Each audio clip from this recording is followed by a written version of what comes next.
Un grupo de científicos trata de descubrir cuáles son las conexiones del cerebro que se activan cuando una persona comienza a orar o a hablar con Dios.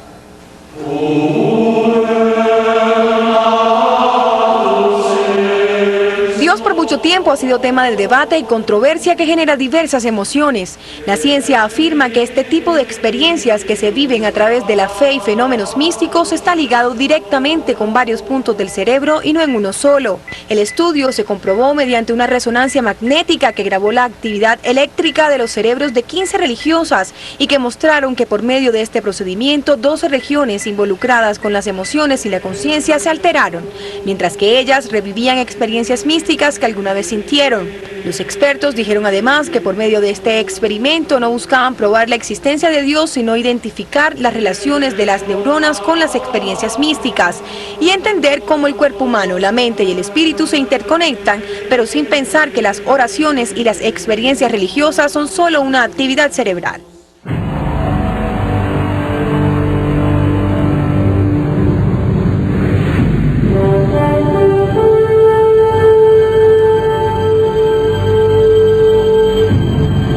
La posesión, como sugieren los escépticos, puede ser estrictamente una pérdida voluntaria del control social normal. Pero ciertamente también tiene su propia firma en el cerebro.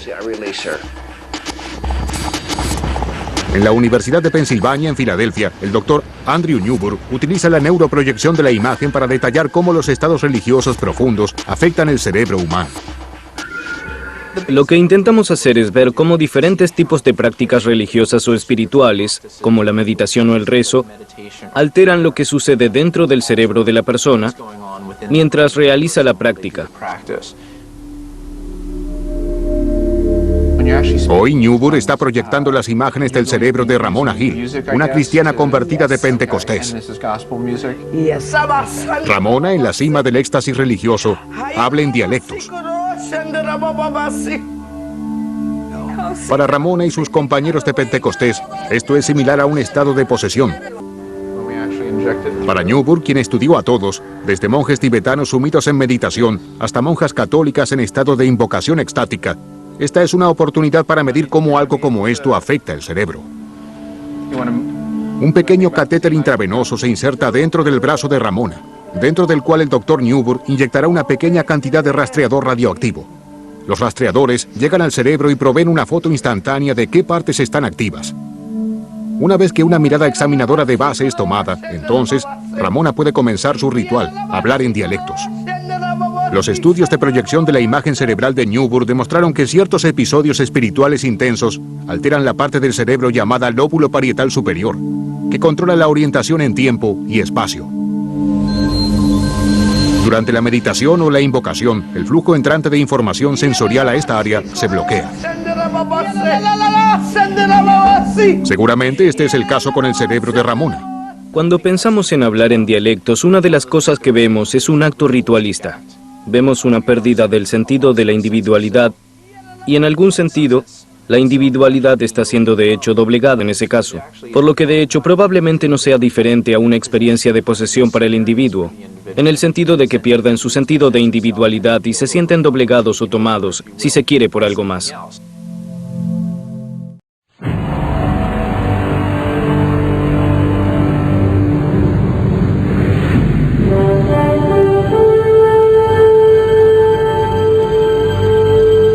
En el sur de Sucre ronda un espíritu maligno. Los habitantes de un pequeño corregimiento aseguran que 27 adolescentes han actuado como poseídos y varios de ellos han sido trasladados a Barranquilla para intentar exorcismos.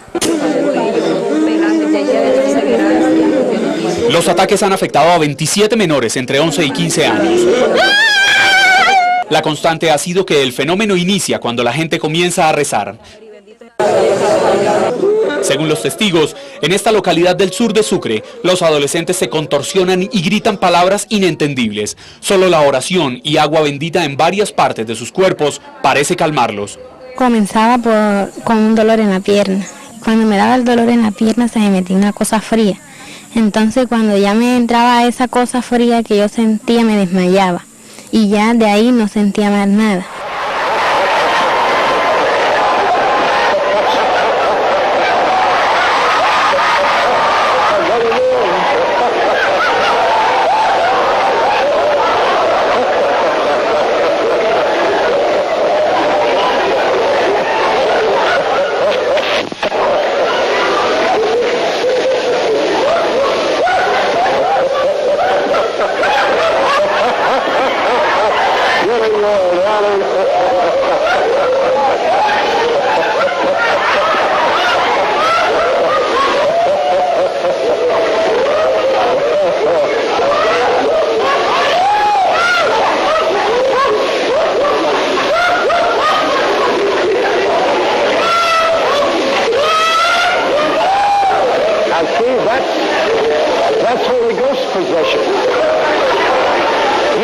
demon possession, that's Holy Ghost possession.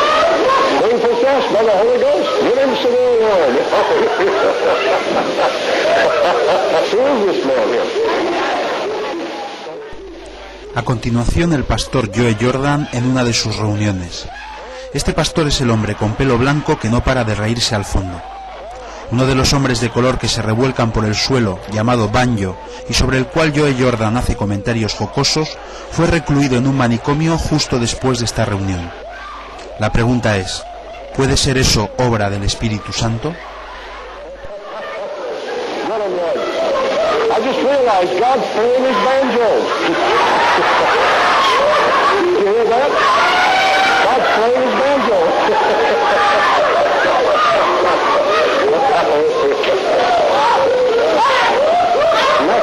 Oh, yeah, yeah.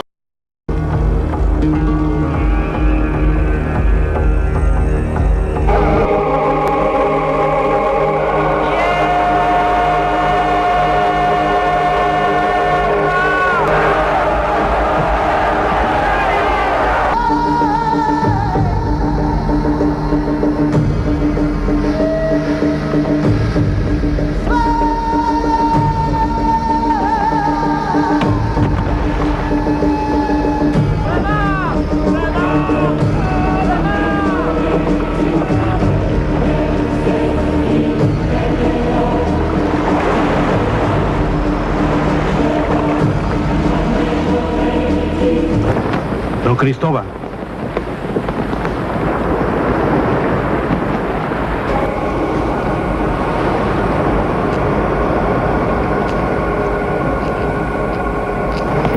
Por todos los poderes que se me han otorgado, tomo esta tierra y la llamo San Salvador.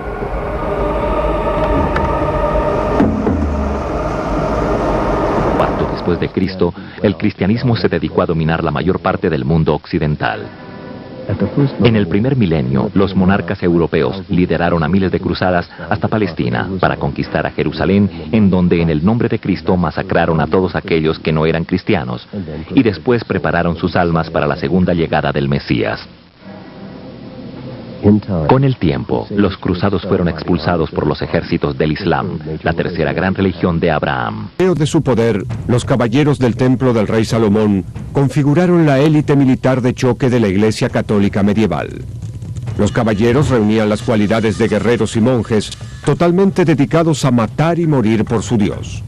La red de los templarios adquirió vastos intereses comerciales en la labranza, la navegación y la actividad bancaria, lo cual finalmente convirtió a la orden en la institución financiera más poderosa de Europa.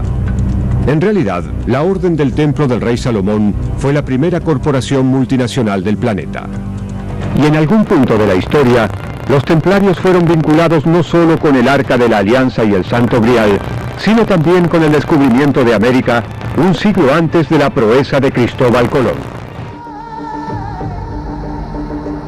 Se sabe entonces que los templarios empezaron a hacer expediciones desde la época del rey Salomón a Sudamérica. Que cuando llegan entonces empiezan a llevar el oro de la ciudad que quedaba en la desembocadura del río Amazonas, que se llama Ofir. Y desde ese tiempo empezaron a trazar los mapas para, en el momento de la llegada, hacer lo mismo que hicieron en Europa, es decir, tomar los puntos de nuestros ancestros y en esos puntos construir las catedrales. Nos adelantamos 6 meses hasta el amanecer del 21 de junio. El sol sale por atrás de los cerros de Pambamarca y su haz luminoso pasa por encima de varios edificios importantes. La sala capitular, San Agustín, el Palacio Municipal, la Catedral, el Sagrario, la antigua universidad, las cúpulas de la Compañía y la Capilla de Cantuña. Desde el aire es fácil observar que todos estos edificios están alineados. Desde tierra vemos que las cúpulas de las iglesias se tapan formando una fila india. Según la teoría de Cobo, esto no es coincidencia. Las iglesias están ubicadas de esta forma porque habrían sido construidas encima de templos incas, que a su vez fueron construidos sobre templos pre-incas, los cuales fueron ubicados allí por estar alineados con Catequilla y con la salida del sol. La misteriosa capilla Roslin, en las afueras de Edimburgo, es la pieza central de una controversial teoría que ve a los francmasones como los descendientes modernos de los caballeros templarios medievales y de una antigua secta religiosa. Roslin está cubierta por intrincadas tallas y esculturas, imágenes tan abundantes y a menudo tan oscuras que el propósito exacto de la capilla ha estado por largo tiempo sujeto a especulaciones.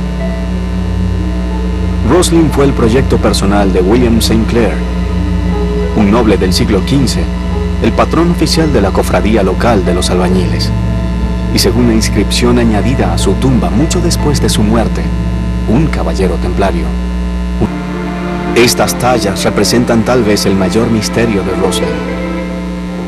Son identificadas como maíz, que se hallaba solo en el Nuevo Mundo, y fueron talladas 50 años antes de que Colón izara velas. Una leyenda de 500 años dice que el abuelo de William St. Clair, Sir Henry, era un caballero templario que guió una expedición al Nuevo Mundo y trajo de regreso maíz, lo que su nieto celebró en estas tallas. Le pedimos a un botánico de la universidad que nos diese su opinión sobre esto. Y cuando las miró no quedó convencido hasta que encontró una planta más en la capilla Roslin, una pequeña planta. Dijo, si tienen esa, entonces estoy listo para creer que las otras son genuinas, porque esta planta solo pudo haber sido encontrada en el Nuevo Mundo. El nombre de la planta es el trébol de la pradera.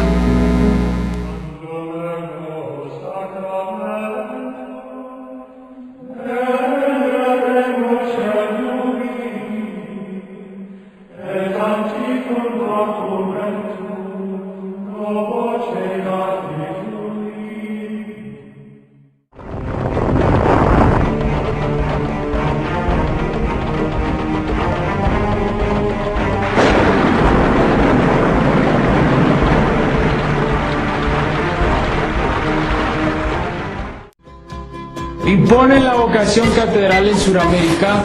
Cuando invaden las tierras del Cóndor y Cristóbal Colón se lleva la sangre del dios Sol.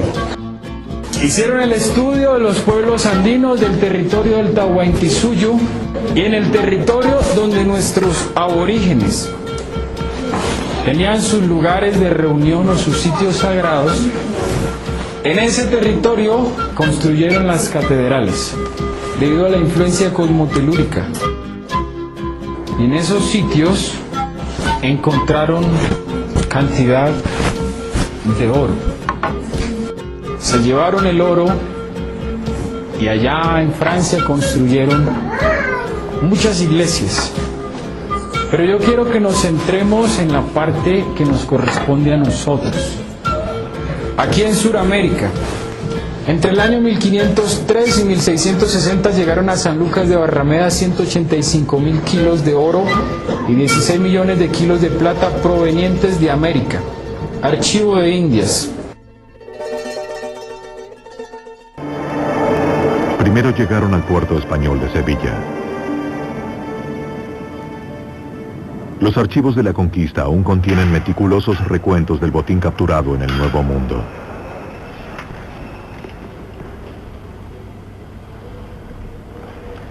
La investigadora genevieva Enrique Macías ha estudiado cuidadosamente los registros.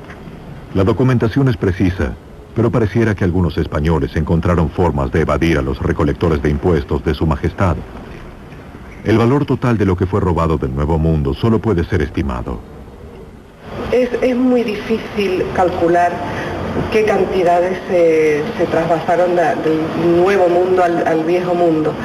Pero el cálculo más aproximado, que quizás puede ser el de Hamilton, habla de unos 185.000 kilos de oro y unos 16 millones de plata, hasta 1.600. La iglesia de Santa María Maggiore en Roma. El cielo raso está decorado con el primer oro llegado de América. Alguien vio con sus propios ojos y escuchó con sus propios oídos. El Borgia vende su alma al diablo para ser papa.